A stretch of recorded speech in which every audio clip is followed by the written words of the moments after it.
friends, welcome to our YouTube channel.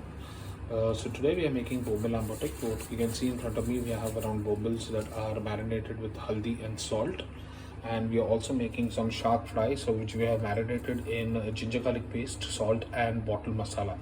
I will be posting the bottle masala recipe soon on this channel itself, so that you all can see how you can make homemade bottle masala, or you can purchase it. It will be purchasing a link to purchase the bottle masala as well. So this curry includes bombils, that is Bombay ducks, which is traditionally a fish from Bombay and eaten with ambotik style.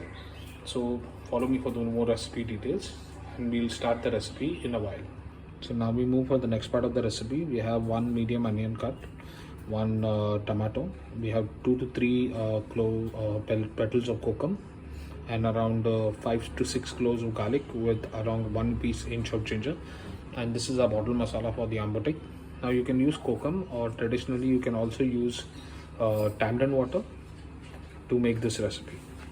So proceeding with the next part of the recipe, now we have all our cut ingredients and a bombil ready. You take a pan, and approximately we go ahead and put in around 2 tablespoons of refined oil, any kind of refined oil, sunflower oil or something, whatever you have with you.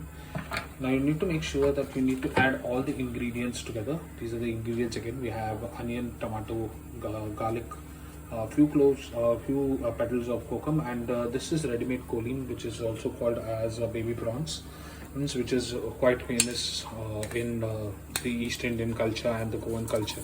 So we started adding all our ingredients together. So we're going to add everything together, including our choline.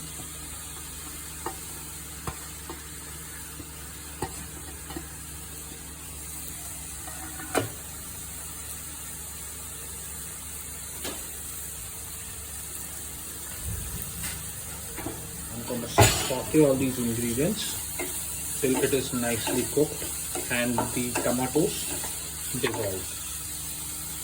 So as you can see, our onions and our tomatoes are cooked nicely. Now we're going to add the 1.5 teaspoon of bottle masala. So we're going to add this. You want to turn down the gas when you're adding this, so that you get a good mix out here, and the masalas, prevent the masalas from burning. To this you can add a little water, just to make sure that the masalas don't burn.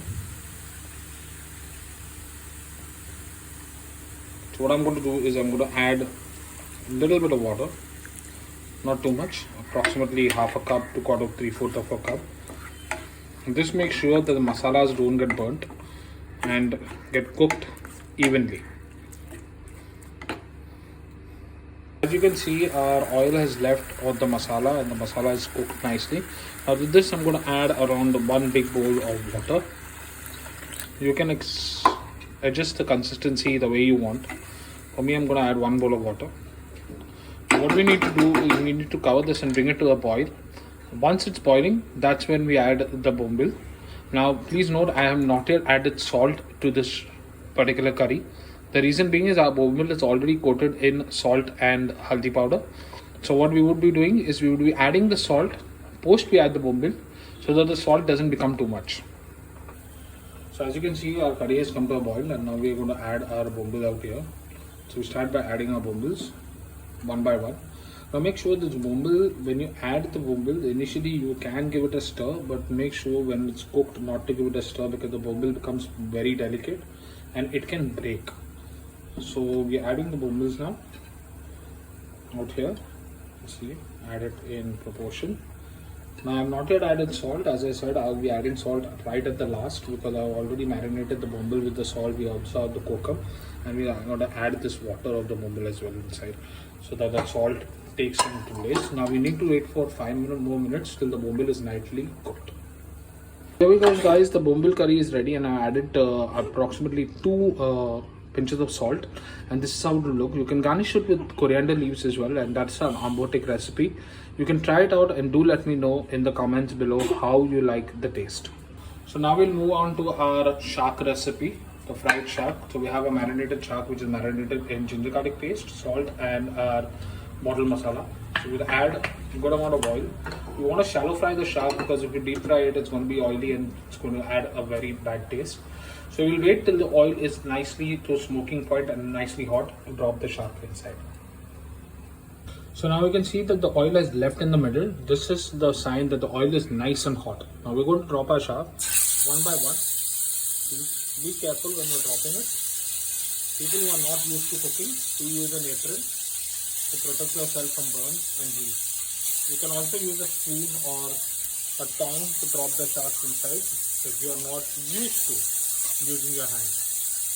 There you go. So we are allowed to cook on 5 minutes on one side and then we turn the shark.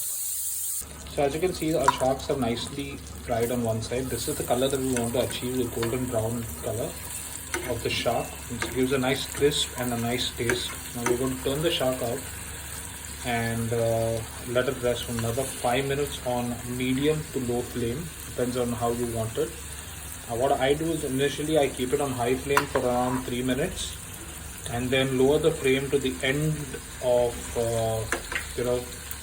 5 minutes. So that's how I make the shark. So I'm increase the flame now. I keep it on high flame for 2 minutes and then lower the flame to the end of 3 minutes. Thank you.